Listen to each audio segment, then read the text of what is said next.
నమో మహద్భ్యో ఋషిభ్యో గురుభ్యో నమ.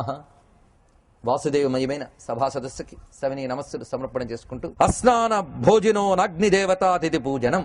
ప్రతివాడు కూడా సరైన స్నానము లేకుండా, అతిథి పూజ లేకుండా, దేవతార్చన లేకుండా అన్నం తింటాడు. నిన్న మనం చెప్పుకున్న అన్నం తినాలి అంటే స్నానం చేసి దేవతార్చన చేసి ఆయనకి నివేదించిన సంస్కృత అన్నము తినాలి అని నిన్న చెప్పుకున్నాం కదా. ఎవడు ఆ సంస్కృత అన్నము తినడు. స్నానం కూడా చేయకుండా తినేవాళ్ళు ఉంటారు. ఇప్పుడు ఉదాహరణలు నేను చెప్పక్కర్లే, ప్రతి ఇళ్లలో కనిపిస్తున్నవే. స్నానం ఉండదు, దేవతార్చనలు ఉండవు, అతిథి పూజ లేకుండా అన్నం తింటారు. కరిష్యంతి కలు ప్రాప్తే నచ పిండోదక క్రియాం. ఆఖరికి పెద్దలకు చేయవలసిన పిండోదక క్రియలు కూడా చేయనటువంటి రోజులు వస్తాయి. లోలుప హ్రస్వదేహాశ్చ. ప్రతివాడికి భోగలాలస మెండైపోతుంది, కానీ ఆయుష్యులు శరీర ప్రమాణాలు మాత్రం తగ్గిపోతుంటాయి. మనకు పూర్వపు శరీర ప్రమాణాల్లో, రామాయణ భారతాల్లో శరీర ప్రమాణాల గురించి వర్ణిస్తే ఆశ్చర్యపోతే అలాంటి మానవులు ఉంటారా అనిపిస్తుంది. ఇప్పుడు శరీర ప్రమాణాలు చాలా తగ్గే ఉన్నాయి. ఇలా హ్రస్వ శరీర ప్రమాణులై ఉంటారు సుమా. ఆఖరికి కుర్వంత్యో గురు భర్తృణామాజ్ఞాం భర్తృంత్యనాదరాహ. పిల్లలు తల్లిదండ్రుల యొక్క ఆజ్ఞల్ని పాటించరు. పైగా వాళ్ళ ఆజ్ఞ పాటించడం వీళ్ళు అవమానంగా భావించి తిరస్కరిస్తారు. అదేవిధంగా శిష్యులు గురువుల ఆజ్ఞలు పాటించరు, భార్య భర్త మాటని తిరస్కరిస్తుంది. ఇది కలియుగంలో వచ్చేటువంటివి. స్వపోషణ పరాహ క్షుద్రాహ దేహ సంస్కార వర్జితాహ. దేహాదుల్ని సంస్కరింపజేసుకోవాలనేటువంటి తలంపు లేకుండా తనను తాను పోషించుకోవడమే ప్రధానముగా కలిగి కలియుగంలో స్త్రీలు ప్రవర్తిస్తారు. స్వపోషణ పరాహ. స్త్రీలు కూడా తమని తాము పోషించుకోవాలి అని ప్రవర్తిస్తారు సుమా. పైగా స్త్రీలు పరుష అనృత భాషిణ్య భవిష్యంతి కలౌ స్త్రీయ. ఎందుకంటే భారతదేశంలో స్త్రీకి చాలా గౌరవం ఉన్నది. మాతృరూపంగాను, అసలు సంస్కారానికి మారుపేరు స్త్రీ అని. ఎందుకంటే పురుషుల్ని తిరుగుబోతుగా వాటిగా వర్ణిస్తూ వాణ్ణి జాగ్రత్తగా ఉండమని శాస్త్రం గట్టిగా హెచ్చరిస్తుంది. స్త్రీ విషయాలంటే హెచ్చరికలు కనిపించవు. ఎందుకంటే స్త్రీ సహజంగా ఆమెకు దుర్బుద్ధి ఉండదు అనేటువంటిది ఉన్నది. అంతేకాదు, మన స్మృతులు చూసినట్లయితే స్త్రీకి ఇచ్చిన ప్రాధాన్యం ఎంతో కనిపిస్తుంది. ఒక వేదవేత్త, ధర్మవేత్త, ఉపాసకుడు పాదముల్లో పవిత్రుడిగా ఉంటాడట. ఒక సత్యవచనం మొదలైనవి పలికేవాడు ముఖం పవిత్రంగా ఉంటుందట. కానీ స్త్రీకి మాత్రం ప్రతి అవయవము పవిత్రమే. ఆ మంగళస్వరూపిణి. స్త్రీ అంటేనే సహజంగా మంగళస్వరూపిణి అని భావించారు. స్త్రీని ఏమాత్రం అవమానించినా అది దెబ్బతింటుందన్నారు. అంత చక్కగా గౌరవింపబడే స్త్రీ కలియుగంలో ఏ విధంగా తయారవుతున్నదో ఇక్కడ వివరిస్తున్నారు. స్వపోషణ పర. తనని తాను పోషించుకోవడమే ప్రధానమని తెలుసుకుని దేహ సంస్కార వర్జిత. దేహాన్ని సంస్కరింపజేసుకునేటువంటి సత్క్రియల్ని విడిచిపెడుతుంది. పరుషంగా మాట్లాడడం, అసత్యాన్ని మాట్లాడడం ఎక్కువ అవుతుంది. దుశ్శీల దుష్టశూలి శీలేషు కుర్వంత్యస్స సతతం స్పృహాం. ఆమె శీలవర్జితురాలే, దుశ్శీలులతో సాంగత్యాన్ని పొంది అసద్వృత్తా భవిష్యంతి. ప్రవర్తనలో లోపం తెచ్చుకుంటుంది. ఇలా స్త్రీ గురించి చెప్పి ఇక అనేక మంది ఏ విధంగా భ్రష్టులు అవుతున్నారో, ఏ వర్ణముల వారో చెప్తున్నారు. వేదదానం కరిష్యంతి వటవశ్చాకృత వ్రతాహ. బ్రహ్మచారులు మొదలైన వారు ఉంటారు, అంటే వేదాధ్యయనం చేసే వాళ్ళు ఉంటారు, కానీ వాళ్ళందరూ ఆచారవర్జితులై ఉంటారు. ఇది కూడా కనిపిస్తున్నాయి వేదాలు చదువుకునే వాళ్ళు. ఎందుకంటే ఈ రోజుల్లో ఏం కనిపిస్తున్నదంటే దేనికి పనికి రాకపోతే వేదం చదివిద్దాం అనేటువంటివి ఎక్కువ ఉన్నాయి. పైగా పోషించలేకపోతే వేదం చదివిద్దాం ఇలాంటివి ఉన్నాయి. ఒక ఆయన 4 పిల్లల సంతానం కలిగిన ఒక పెద్ద ఆయన వేద పాఠశాల దగ్గరికి వెళ్ళి వేదాన్ని ఉద్ధరించని డబ్బు ఇచ్చేట. చాలా సంతోషం, డబ్బు ఇచ్చావు కానీ నీ పిల్లల్ని ఒక్కడిని పంపిస్తా వేదాధ్యయనం చేయించడానికంటే వాడు మాత్రం పంపట్ట. ఇలాంటి పరిస్థితులు ఉన్నాయి మనకి. పైగా నేర్చుకున్న వాళ్ళు ఎలా నేర్చుకుంటారంటే గతి లేక నేర్చుకుంటున్నామని బుద్ధితోనే నేర్చుకుంటున్నారు. నేర్చుకుంటున్న దగ్గర నుంచి ఏ విధంగా సంపాదిస్తామా అనే తప్ప. కానీ ఆచారహీనం నపునంతి వేదాహ. ఆచారం లేని వాడిని వేదం కూడా కాపాడదు, గుర్తుపెట్టుకోండి. ఈ కలియుగంలో వటువులు కేవలం బ్రహ్మచర్య వ్రతాన్ని విడిచిపెట్టి వేదాన్ని అధ్యయనం చేస్తారు. అది కూడా మనకు కనిపిస్తున్నది. బ్రహ్మచర్య వ్రతంతో వేదాన్ని అధ్యయనం చేసినప్పుడు ఆ వేద విద్య పవిత్రంగా ఉంటుంది. అందుకు వ్రతరహితులై వేదాన్ని అధ్యయనం చేస్తారు. గృహస్థులు ఏ విధంగా ఉంటారంటే అగ్నిహోత్రము చెయ్యరు, దానములు చెయ్యరు. నిన్ననే మనం చెప్పుకున్నాం, పెళ్లి చేసుకున్నంత మాత్రాన గృహస్థు కాదు, గృహస్థ ధర్మములు ఉన్నాయి. గృహస్థ ధర్మములు చెయ్యని పెళ్లి చేసుకున్న వాళ్ళందరినీ గృహవ్రతులు అంటారు తప్ప గృహస్థాశ్రమంలో ఉన్నవారు అందరూ. గుర్తుపెట్టుకోండి, గృహవ్రతులు వేరు, గృహస్థులు వేరు. రెండిటికి చాలా భేదం ఉన్నది. కనుక ఆశ్రమంలో చెప్పబడ్డ గృహస్థ వ్రతంలో ఈ అగ్నిహోత్రాది కర్మలు లోపిస్తాయి సుమా. ఇక వానప్రస్థులు, సన్యాసులు వీళ్ళందరూ కూడా వాటిని వృత్తిగా స్వీకరిస్తారే తప్ప దీక్షగా, నియమంగా, తరించడానికి సాధనగా స్వీకరించరు. అంటే అన్ని ఆశ్రమములు నామమాత్రంగా మిగులుతాయి, వాటి స్వరూపాలు మాత్రం భ్రష్టమవుతాయి. ఇది దీని యొక్క సారాంశమైన విషయం. ఇక రాజులు ఎలా ఉంటారో చెప్తున్నారు. రోజు పేపర్లు తిరిగిస్తే ఏం కనిపిస్తుందో అది రాశారండి పరాశరుడు. అప్పుడు ఒక్క వాక్యంలో అరక్షితారో హర్తారః శుల్కవ్యాజేన పార్థివాః హారిణో జనవిత్తానాం సంప్రాప్తే చ కలౌయుగే. ఇందులో ఒక్క మాటైనా అబద్ధమేమో మీరు చెప్పండి నాకు. ఇందులో ఇప్పుడు చదివిన వాటిలో ఏవైనా అబద్ధాలున్నాయా? మొట్టమొదటి అరక్షితారః, ప్రజలకి రక్షణనివ్వలేరు. మనకి ప్రతిసారి తెలుస్తూనే ఉంది కదండి ఎలాగ రక్షణ ఇవ్వలేకపోతున్నారో. తీవ్రవాదులు ఉగ్రవాదులు వచ్చి దేశాన్ని భ్రంశం చేస్తూ ఉన్నప్పటికీ కూడా అసమర్థులై వాళ్ళకు అవకాశాలు ఇచ్చేటువంటి పాలకులే మనకు కనిపిస్తున్నారు. చాలా హరిస్తారట. అలా హరించడమే కాకుండా హారిణో జనవిత్తానాం, పన్నులు పక్కన పెట్టి అలా అపహరించడమే కాకుండా ప్రజాధనాన్ని దోచుకుంటారు. స్పష్టంగా చెప్పబడుతున్నది, మనకు తెలుస్తూనే ఉన్నది. ప్రజాధనంతో ఒక్కడు పదవిలోకి రాగానే 5 ఏళ్లలో కొన్ని వందల తరాలకి కావలసినంత సంపాదించుకుని ప్రజాధనాన్ని ఎలా దోచుకుంటున్నారో, వాళ్ళ పిల్లల్ని ఎలాగా సంపన్నులు చేస్తున్నారో మనకు తెలుస్తూనే ఉంది. అయినా వాళ్ళకి మళ్లీ ఎంచుకోవడానికి సిద్ధంగా తయారయ్యే దౌర్భాగ్యుడిగా భారతుడు సిద్ధమవుతాడు అని కూడా మనకు తెలుస్తున్నది. ఆ మాట ఆనాడు చెప్పిన పరాశర మహర్షికి నమస్కారం. ఎంత చక్కగా చెప్పాడండి. హారిణో జనవిత్తానాం సంప్రాప్తేతు కలౌయుగే. ఇక ఆ తర్వాత పాషండ సంశయావృత్తిమాశ్రయిష్యంతి సత్కృతాః. చాలా మంది వర్ణాశ్రమ నియమాలు విడిచిపెట్టి సన్యాసాది ధర్మముల్ని మేమెందుకు స్వీకరించకూడదని స్వీకరిస్తారట. అవన్నీ పాషండముగా స్వీకరిస్తారు. నిన్న మనం చెప్పుకున్న పాషండ నగ్నులు అని ఆ విధంగా ఉంటారు.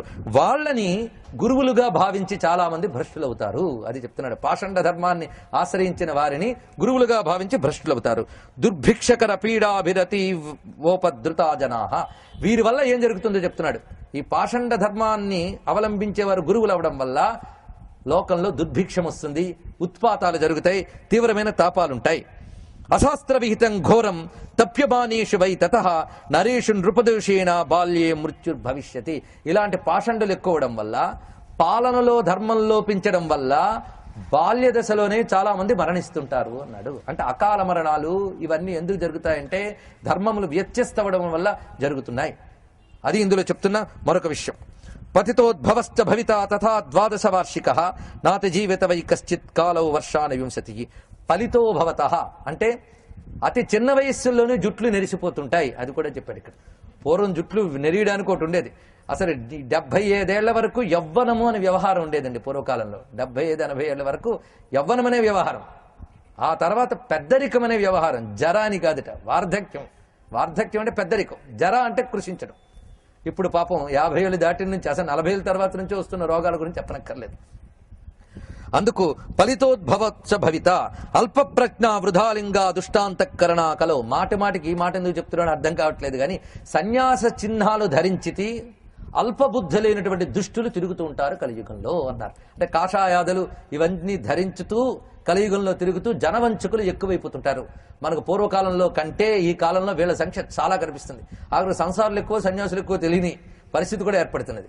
ఈ మాట కొంత సూచనప్రాయంగా శంకర భగవత్పాదుల వారు ఎప్పుడో చెప్పారు.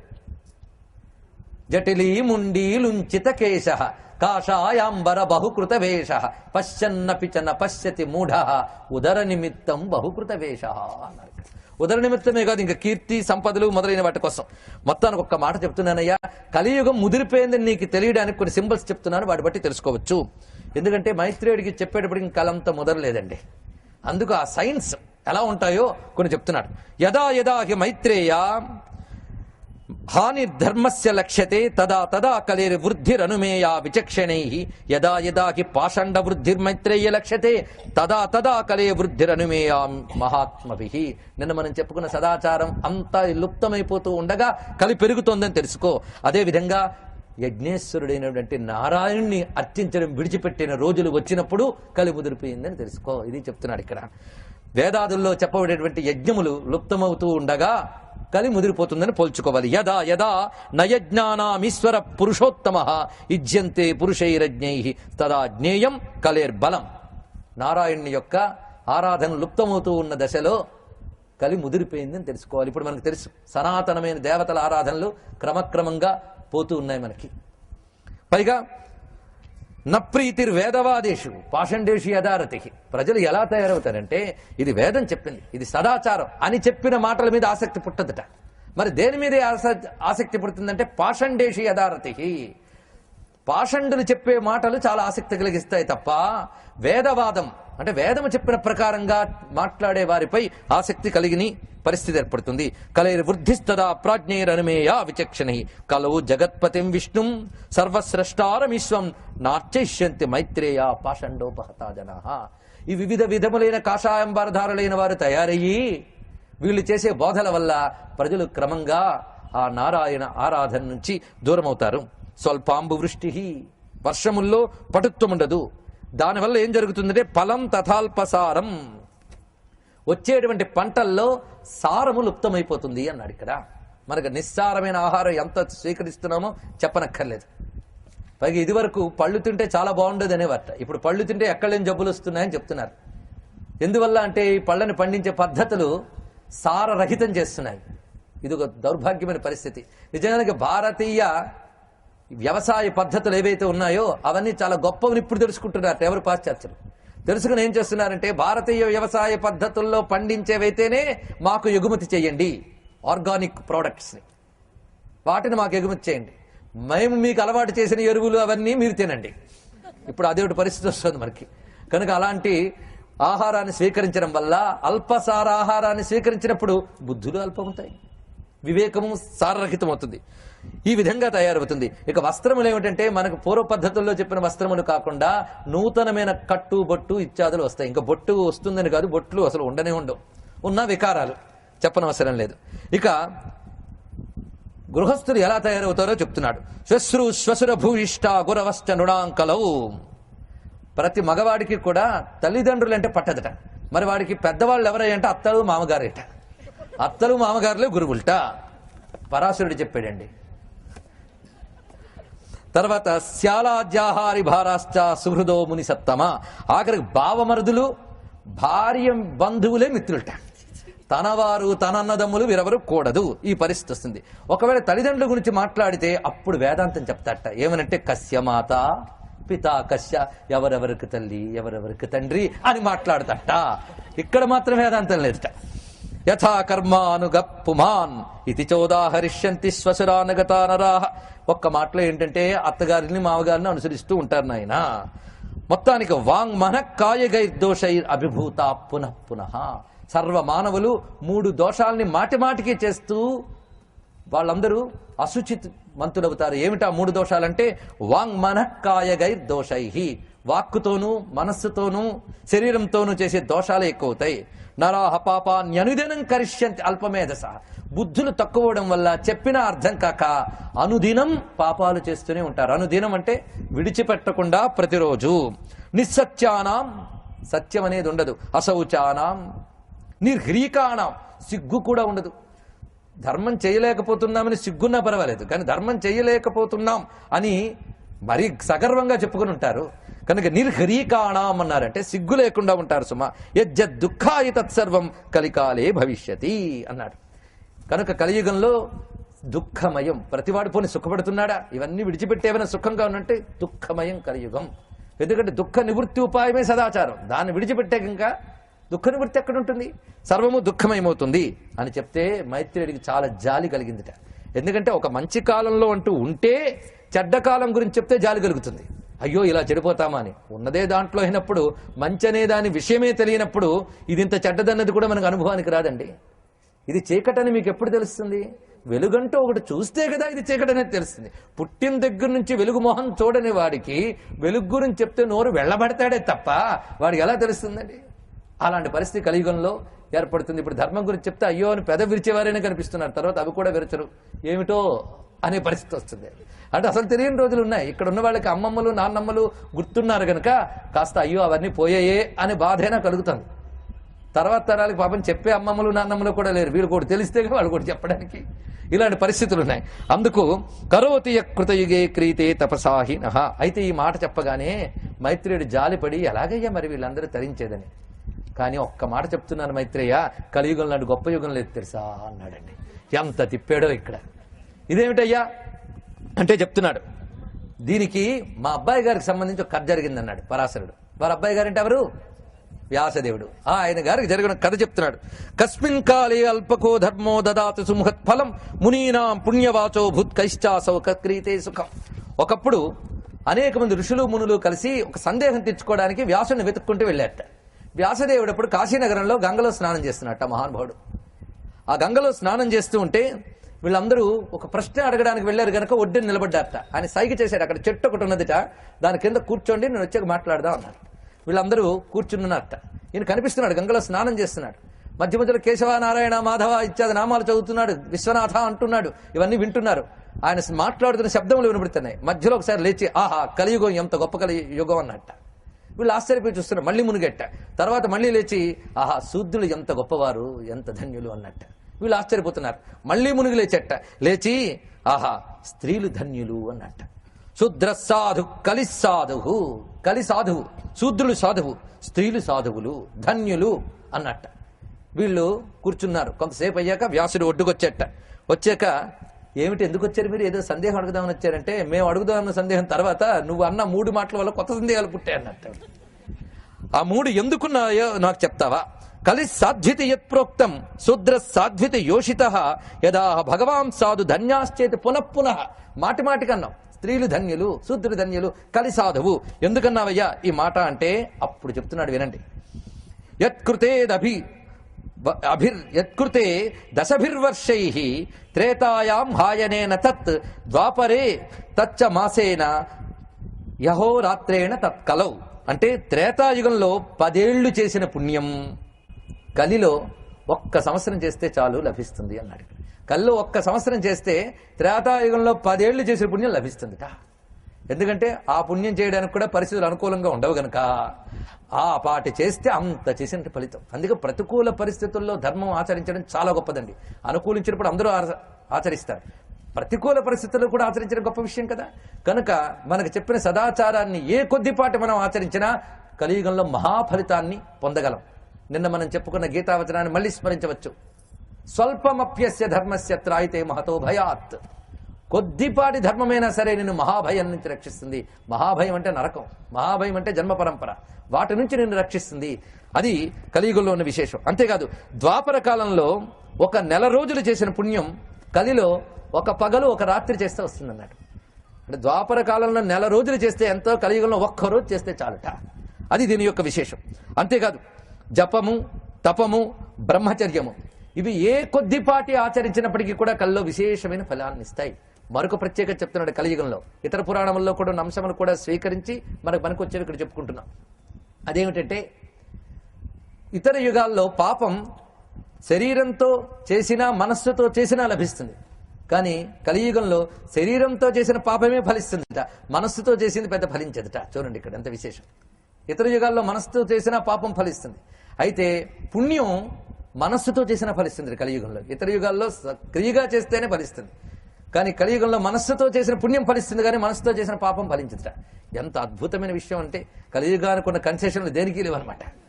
అందుకే పరీక్షిత్ మహారాజు అడుగుతాడు. ఈ పరీక్షిత్ మహారాజు సుఖయోగేంద్ర కథ విన్నాక సూత పౌరాణికులు సౌనకాదులు అడిగినప్పుడు కూడా పరీక్షిత్ మహారాజు కలిని ఎందుకయ్యా విడిచిపెట్టాడు? అదేవిధంగా సుఖయోగేంద్రులు వారిని పరీక్షిత్ మహారాజు కూడా అదే విధంగా అడుగుతాడు. నారాయణ దయామయుడే, మరి కలిలో ఇలా వస్తూ ఉంటే చూస్తూ ఎందుకు కూరుకున్నాడంటే, కలేర్ దోషనిధే రాజన్, దోషనిధి అయినటువంటి కలిలో కూడా ఒక సద్గుణం ఉందయ్యా. ఆ సద్గుణం ఎంత గొప్పదో చూడండి. అందుకే ఝాయన్ కృతే యజన్ యజ్ఞై త్రేతాయాం ద్వాపరే అర్చయన్ యదాప్నోతి తదాప్నోతి కలౌ సంకీర్త్య కేశవం. కలియుగంలో ఉన్న గొప్ప విశేషాన్ని ఇక్కడ చెప్తున్నారు. ఝాయన్ కృతే, కృతయుగంలో ధ్యానము చేసి, యజన్ యజ్ఞై త్రేతాయుగంలో యజ్ఞముల ద్వారా యజనం చేసి, ద్వాపర యుగంలో అర్చనల ద్వారా చేసింది. కలియుగంలో కేవలం సంకీర్తన ద్వారానే ముక్తి పొందవచ్చు. ఇతర యుగాల్లో 3 వల్ల. కలవు కేశవ కీర్తనాత్, ఏమీ చేయకలే భగవంతుని కీర్తన, ఆ నామ గుణ లీలా వైభవాన్ని కీర్తించాలి. అందుకే వ్యాసదేవుడు ఇక్కడ తాకుండా భాగవతాన్ని రచించడానికి కారణం ఏంటంటే కలియుగంలో ఇది చాలా ప్రధానం. అయితే కలియుగానికి మాత్రమేనా కేశవ కీర్తన అని మీరు అనుకోవచ్చు. ఇతర యుగాల్లో కూడా ఇదే మార్గం, కానీ ఇతర యుగాల్లో అవన్నీ చేస్తే చేయాలి, కలియుగంలో అవన్నీ లేకపోతే ఇది ఒక్కటి చేస్తే చాలు. అందుకే చతుర్యుగేతు దేవేసి కలవుతు సువిశేషత అని శివపురాణంలో శివుడు చెప్తాడు ఈ మాట. చతుర్యుగేతు భక్తి కీర్తన అనేది 4 యుగాల్లోని ధర్మమే, కానీ కలియుగంలో అది విశేష ధర్మము అని చెప్తూ ధర్మోత్కర్షమతి వ్రాత ప్రాప్నోతి పురుష కలవు. అందుకు కలిలో అల్పశ్రమ చేతనే ఉత్తమంగా ధర్మాన్ని ఆచరించిన ఫలితాన్ని పొందవచ్చు. అందుకే నేను కలియుగ విషయంలో చాలా తృప్తిగా ఉన్నానయ్యా. ఇప్పుడు మీకు చెప్తున్నాను, బ్రాహ్మణుల కంటే శూద్రులే కలియుగంలో యోగ్యులు అని. ఇక్కడ నేను శూద్ర శబ్దం వాడినప్పుడు తక్కువ అని అర్థంలో వాడట్లేదు, ఎందుకంటే శాస్త్రం కూడా ఆ అర్థంలో వాడలేదు. ఇప్పుడు డాక్టర్ గారు, ఇంజనీర్ గారు, టీచర్ గారు అంటే ఇందులో ఎవరు తక్కువ చెప్పండి? ముగ్గురు ఎక్కువే. అదే సమాజంలో నలుగురు కూడా నారాయణ స్వరూపాలే. కనుక ఇవన్నీ కూడా వేదముల్లో చెప్పబడుతున్నవి, ఇక్కడ వాడుతున్న మాటలే గనక వాటినే ఇక్కడ వివరిస్తున్నాం. ముఖ్యంగా కలియుగంలో బ్రాహ్మణుడు పతనమైపోతుంటాడు. బ్రాహ్మణ ధర్మాలు బ్రాహ్మణుడు ఆచరించాలి, శూద్ర ధర్మాలు శూద్రుడు ఆచరించాలి. కానీ బ్రాహ్మణ ధర్మాలు ఆచరించడానికి వీలు లేని పరిస్థితులు కలియుగంలో ఏర్పడతాయి. వీలు లేని పరిస్థితుల్లో కాకుండానే బ్రాహ్మణులు దుర్మేధసలవుతారు, అశ్రద్ధావంతులవుతారు. అది చెప్పాడు. దుర్మేధ, అశ్రద్ధ అని రెండు ఉంటాయట. అంటే దుర్బుద్ధి పుట్టడం, కుతర్కాలు చేయడం, సంప్రదాయాన్ని విడిచిపెట్టడం వీళ్లల్లో ఉన్నంత ఇక్కడ కనబడదు. ఈ యుగంలో కూడా మనం చూస్తున్నాం. పైగా ధర్మం విషయంలో కన్ఫ్యూజన్ క్రియేట్ చేసింది సమాజంలో ఈ జాతి అని చెప్పడానికి కూడా నేను భయపడను. రకరకాల సంప్రదాయాలు పెట్టి అసలు వేద విరుద్ధమైన మార్గాలు పెట్టి భ్రష్టం చేస్తున్న వాళ్ళు కూడా ఇక్కడే. రక్షించింది వీళ్లే, మార్గాలను తిప్పేసింది వీళ్లే.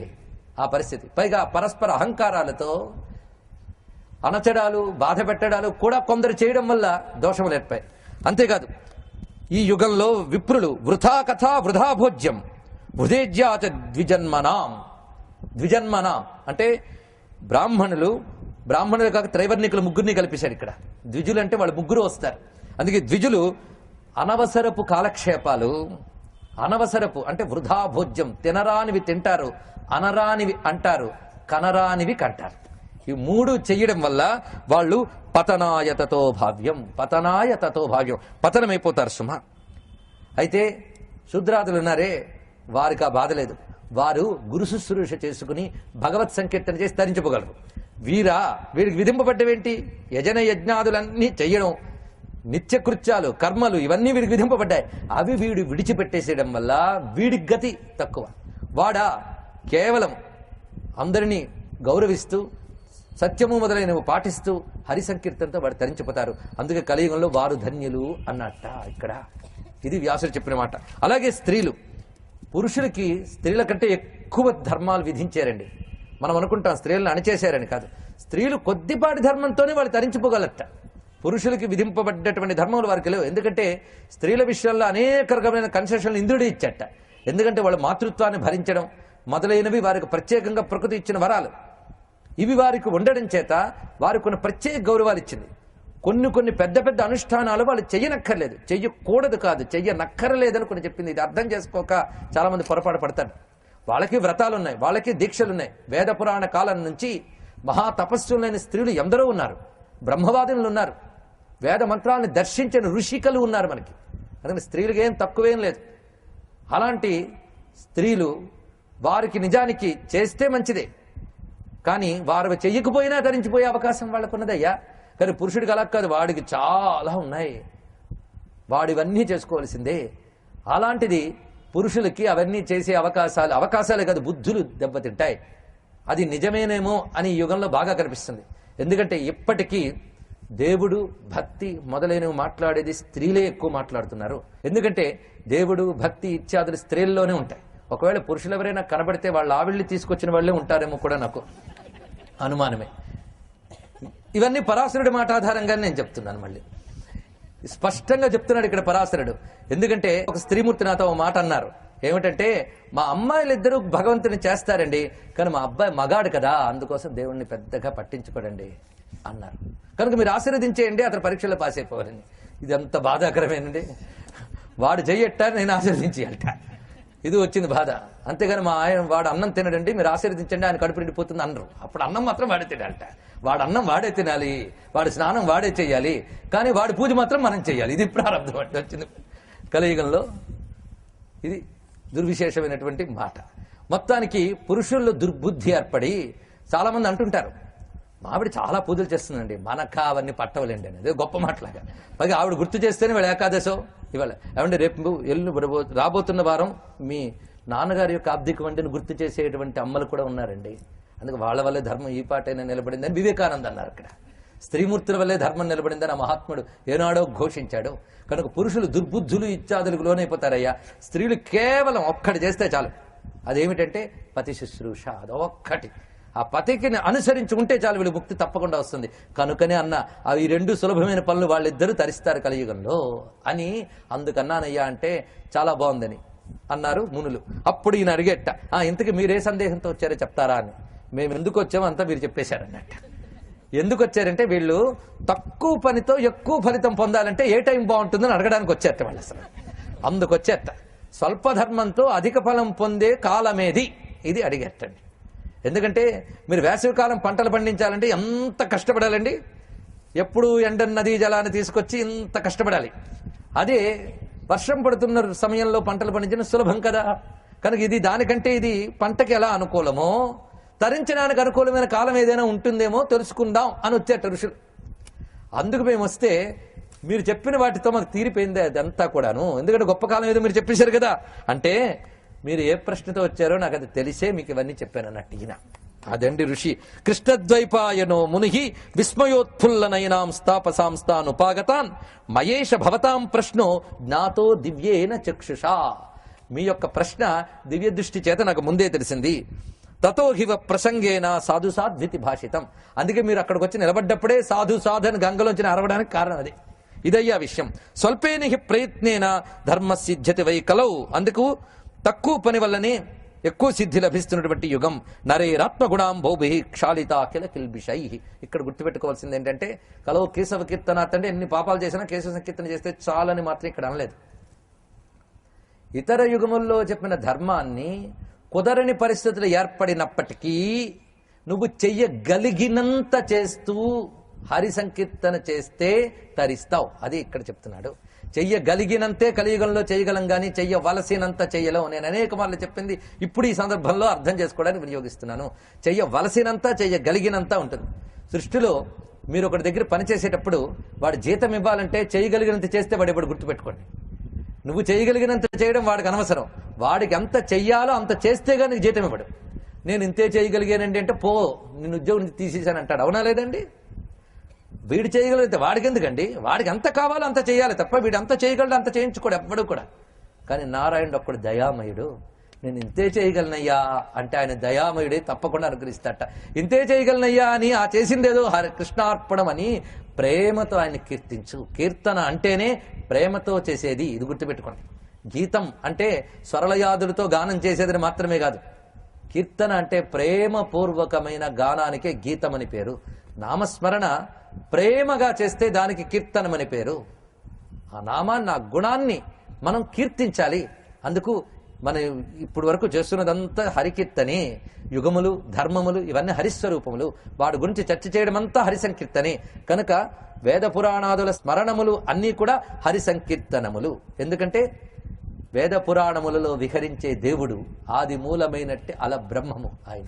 అందుకే వేద పురాణాదులన్నిట చెప్పబడేవాడు ఆయన. అందుకు ఈ మాటలన్నీ నారాయణ స్వరూపములుగా చెప్తూ భవతోభి భవాభాగ రహస్యం కథితం మయ అత్యంత దుష్టస్య కలే రమేయమేకో మహాగుణ. కనుక ఓ మైత్రేయ, ఆ వ్యాసుడు చెప్పి నీ కథ విన్నావు కదా. కనుక సారభూతమైన ఒక్క మాట చెప్తున్నాను.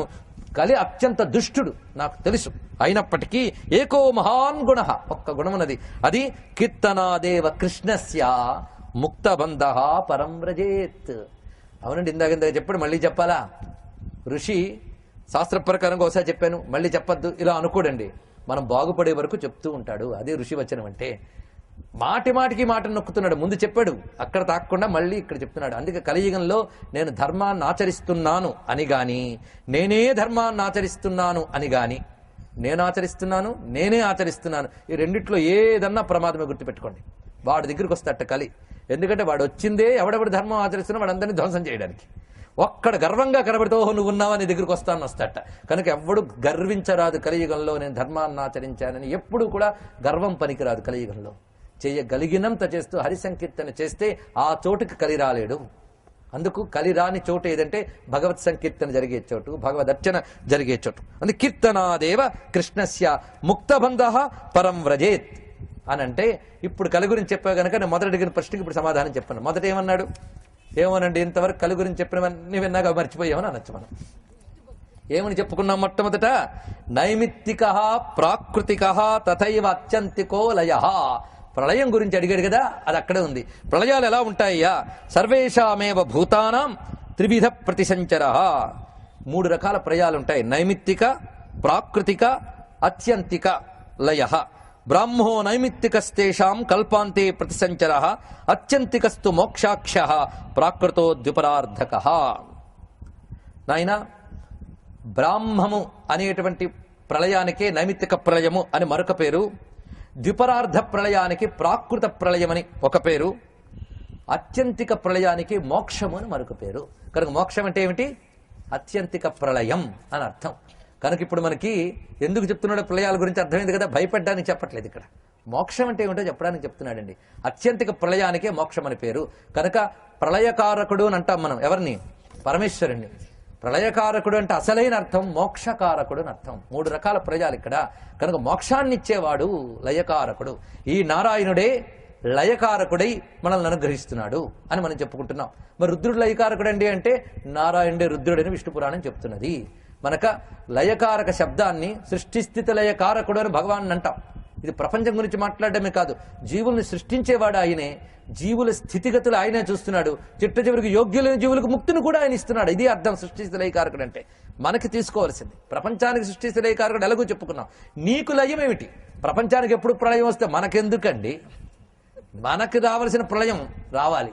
మనకి నిజానికి ప్రళయం రావట్లే అంటాం, అమ్మో ప్రళయం అండి అని. నిజంగా ప్రళయం వస్తే ధన్యులం మనం. లయం వస్తుందే తప్ప ప్రళయం రావట్లేదు మనకి. లయం అంటే లీనమైపోవడం. ఒకటి వస్తువు ఉంది, ఆ వస్తువుతో పని అయిపోయిన తర్వాత అది మూలాల్లోకి లీనమైపోతుంది, కానీ మళ్ళీ వస్తున్నాం, రావట్లేదా? ఈ జన్మ పోయింది, ఈ శరీరం అంతా ఏమైపోయింది? ఎందులోంచి వచ్చింది? ఆయా భూతాల్లోకంతా లీనమైపోయింది. కానీ జీవుడు సూక్ష్మ శరీరంతో తిరుగుతూనే ఉన్నాడు, మళ్ళీ వస్తున్నాడు. ఎక్కడ లయం జరిగింది? స్థూల శరీరం లయం జరిగిందే తప్ప సూక్ష్మ శరీరం ఇంకా లయం జరగలేదు. కారణ శరీరం కూడా ఒకటి వెలగబెడుతున్నాం. ఈ 2 శరీరములు కూడా లయమైపోతేనే మోక్షం, అవునా లేదా? కనుక నిజానికి పూర్తి ప్రళయమును భగవాన్ని మనం ప్రార్థించాలి. అందుకే ప్రళయకర అని ఆయనకి చెప్పుకుంటున్నాం. ఇక్కడ జీవుడి పరంగా అత్యంతిక ప్రళయం మోక్షం అనిపించుకుంటుంది. సృష్టి ఇంకా వీడు కర్మాదులు అనుభవించవలసినప్పుడు ఈ సృష్టిలో పడి కొట్టుకుంటూ ఉంటాడు. ఈ సృష్టికి ప్రళయం ఒకటి ఉన్నది, వ్యక్తికి శరీరము నశించడం మొదలైన ప్రళయాలు ఉన్నాయి. కానీ అత్యంతిక ప్రళయం అంటే మాత్రం మోక్షమే. కనుక 3 రకాల ప్రళయాలు. సృష్టికి ఉన్నవి 2, జీవులకి యోగ్యులైన జీవులకు ఉన్నది 1. అర్థమవుతున్నది కదా? కనుక ఈ ప్రళయములు అంటే ఏమిటో, ఇవి ఎలా జరుగుతున్నాయో వివరంగా ఇప్పుడు చెప్పబోతున్నాడు. సర్వభూతాలకి ఈ రకమైనటువంటి 3 ప్రళయాల్లో ఇక్కడ ముందుగా బ్రహ్మ ప్రళయము, దీనికి నైమిత్తిక ప్రళయము అని అంటారు నాయన. ఇది ఒక భయంకరమైనటువంటి ప్రళయము. ఇది బ్రహ్మకు ఒక పగలని చెప్పుకున్నామే.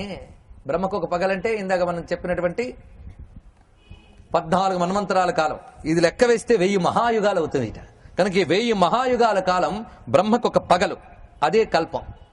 అందులో 14 మంది మనువులు పూర్తయిపోతారు, 14 మన్వంతరములు. దాని చివర వచ్చేటువంటి ప్రళయాన్ని, అంటే కల్పము చివరి యొక్క 14 మన్వంతరాల కాలం పూర్తయిన తర్వాత కల్పపు చివరి వచ్చే ప్రళయాన్ని బ్రహ్మ ప్రళయం అని అంటారు. మన లోకంలో వాడుతుంటాం, పెద్ద బ్రహ్మ ప్రళయం అండి ఒక మాట అంటూ ఉంటాం. దీన్ని బ్రహ్మ ప్రళయం అంటారు. దీనికే నైమిత్తిక ప్రళయము అని కూడా పేరు. దాని స్వరూపం ముందే చాలా భయంకరంగా ఉంటుంది నాయన. దాని తర్వాత ప్రాకృతిక ప్రళయమని చెప్పబడుతున్నది అని. అయితే ముందుగా బ్రహ్మ ప్రళయం అంటే ఏమిటో, ఎలా జరుగుతుందో వివరిస్తున్నారు ఇక్కడ. చతుర్యుగ సహస్రాంతే క్షీణప్రాయే మహీతలే అనావృష్టిరతీవోగ్ర జాయతే శతవార్షికి. బ్రహ్మకల్పం పూర్తవుతూ ఉండగా భూమండలం క్షీణిస్తుంది చాలా. ఆ క్షీణించేటప్పటికల్లా 100 ఏళ్లు భయంకరమైన అనావృష్టి ఏర్పడుతుంది, అంటే జలరహిత స్థితి ఏర్పడుతుంది. అప్పుడు పార్థివ ప్రాణులు, అంటే పృథివికి సంబంధించినటువంటివి కొంచెం సత్తువు గల పార్థివ ప్రాణులని పోతాయి. ఆ సమయంలో ఇంకా గట్టి పిండాలుంటే కొన్ని మిగులుతాయి, కానీ చాలా మటుకు పోతాయి.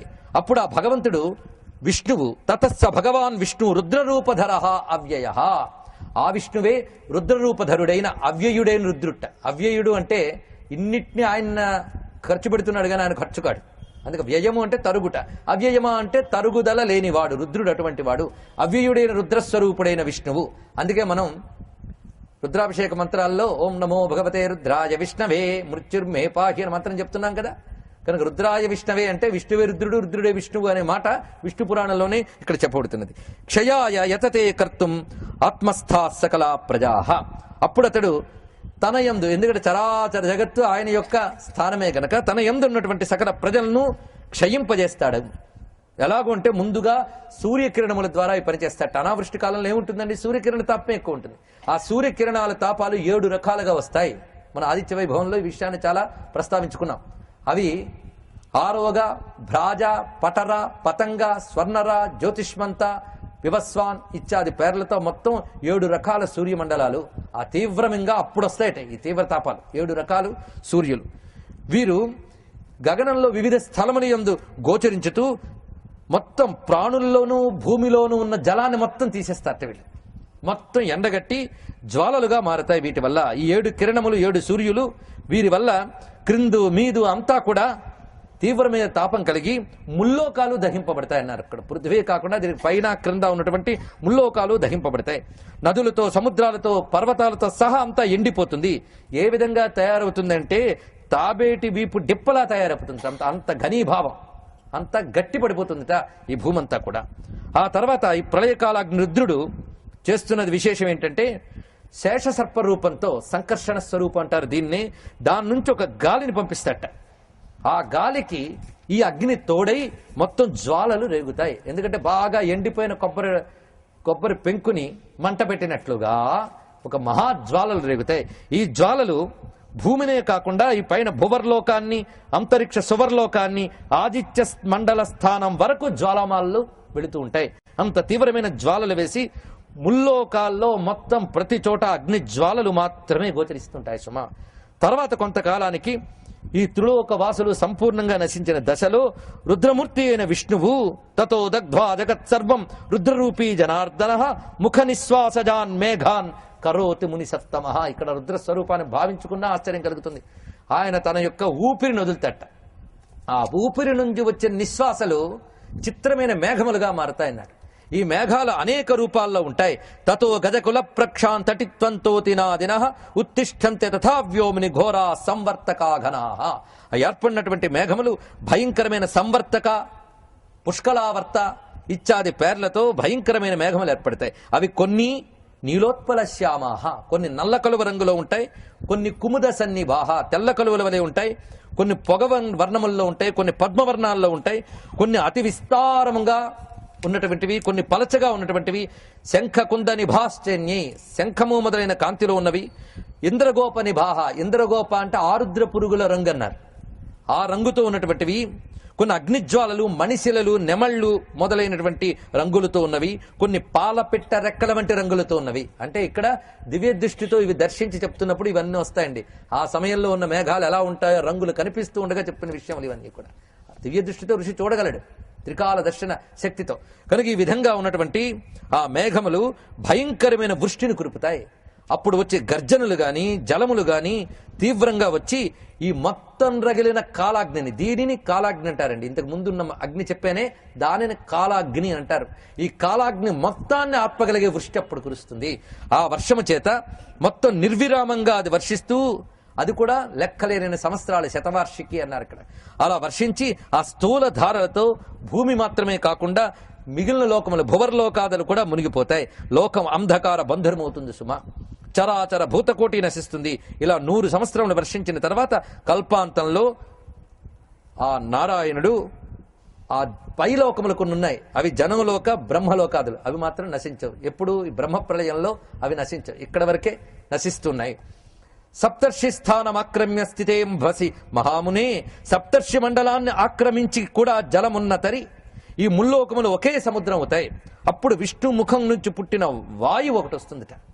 అంటే విష్ణు అంటే ఇక్కడ రుద్రరూపు అయిన విష్ణు. అప్పుడు జనలోకంలో, బ్రహ్మలోకంలో ఉన్న సనకాది సిద్ధులు ఆ దేవుని ధ్యానిస్తూ వాళ్ళు ముక్త స్థితిలో ఉంటారు వారు అని వివరించారు ఇక్కడ వరకు. ఇంతవరకు చెప్పినది ఏష నైమిత్తికో నామ మైత్రేయ ప్రతిశంచర నిమిత్తం తత్ర యచ్చేతే బ్రహ్మరూపధరో హరి. ఈ సమయంలో బ్రహ్మరూపధరుడైన హరి విశ్రమిస్తాడు అన్నారు. ఎందుకంటే ఆయనకు పగలైపోయింది కదా, కనుక ఆ సమయంలో ఆయన విశ్రమిస్తాడు. ఎప్పుడు ఇదంతా పూర్తయిన తర్వాత విశ్రామం. అక్కడ బ్రహ్మరూపధరుడైన హరి అన్నారు. అంటే బ్రహ్మ కూడా హరిస్వరూపమే. ఇంతవరకు ప్రళయం చేసిన ఆయన గారు రుద్రుడు, ఆయన హరిస్వరూపమే. ఇంకా స్థితికారకుడైన నారాయణుడు అప్పుడు యోగ నిద్రా స్థితిలో ఉంటాడు. ఈ బ్రహ్మగారు నిద్రపోతున్న ఆయన విశ్రాంతి సమయం, ఈయన గారికి యోగ నిద్ర. ఈయనకి నిజానికి విశ్రాంత అంటే సృష్టి స్థితి జరగట్లేదు కనుక తనలో లోపల మొత్తం లాక్కుని ఉన్నాడు తప్ప మైమరచి ఉండడు భగవానుడు. బ్రహ్మగారిది మైమరపే, కానీ విష్ణువు మాత్రం అక్కడ మైమరపులో ఉండడు ఆయన. కనుక దాన్ని యోగ నిద్ర అన్నారు. నిజానికి రెండు ఒక దగ్గర ఉండవండి. యోగం అంటే జ్ఞానం, నిద్ర అంటే మైమరపు. రెండు ఒక దగ్గర ఉంటాయా? మన మైమరచి నిద్రపోతున్నప్పుడు ఏ జ్ఞానం ఉంటుంది మనకి? రెండు ఒక దగ్గర ఉండడం మనకు సంభవం కాదు, ఆయనకి సంభవం. అందుకే ఆయనది యోగ నిద్ర, మనది మొద్దు నిద్ర లేదా మోహ నిద్ర, ఇవి చెప్పబడుతున్నాయి. ఆయనది యోగ నిద్ర అని వర్ణించబడుతున్నది. కనుక జనలోకంలో బ్రహ్మలోకంలో ఉన్న సనకాది సిద్ధులు ఆ దివ్య మాయాస్వరూపిణి అయినటువంటి యోగ నిద్రలో ఉన్న మధుసూదనుడు, ఆయన వాసుదేవాక్ష పరబ్రహ్మము, ఆయన్ని ధ్యానిస్తూ ఉంటారు. ఆయన వాసుదేవుడు. వీటన్నిటికీ మూల కారణమైనటువంటి తత్వము అతడే సుమ. మళ్ళీ ఆయన మేలుకున్నప్పుడు తిరిగి సృష్టి అంతా జరుగుతున్నది. ఇది నైమిత్తిక ప్రళయం తర్వాత జరగబోయే సృష్టి. ఆ తర్వాత ప్రాకృత ప్రళయం గురించి వివరిస్తున్నారు.